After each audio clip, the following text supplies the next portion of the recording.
Okay, well, that's one of those projects that's been on the list for a while, so happy to finally get that done. It makes a big difference. That air conditioner was definitely a bit of an eyesore. I thought I'd answer a few questions that you may have, and I'll start with the wood. I built the screen with Jatoba, also known as Brazilian cherry, very dense, very hard wood, often used for flooring, used for railroad ties, very good for exterior use.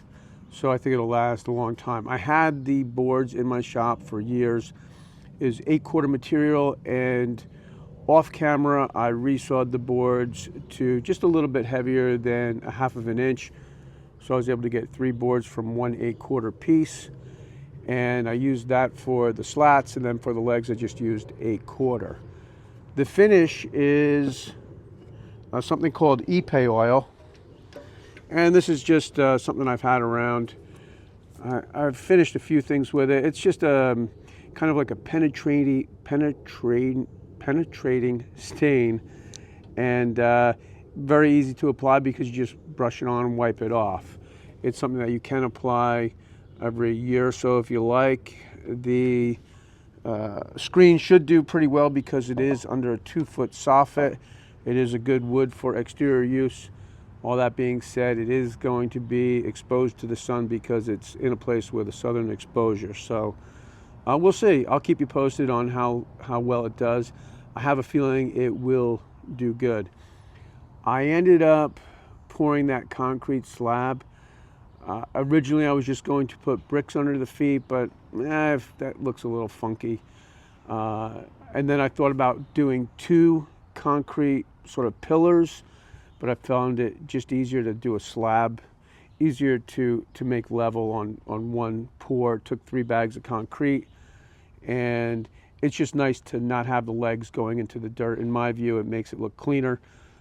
Because there's so much room between the legs, I can put a planter there one day if I like. That might be something that looks good. So if I do, I'll make a video about that. At the bottom of the feet, if you watch my channel for a while, you know that I always use some kind of a dome to take the wood off of the surface, just to lift it up a little bit.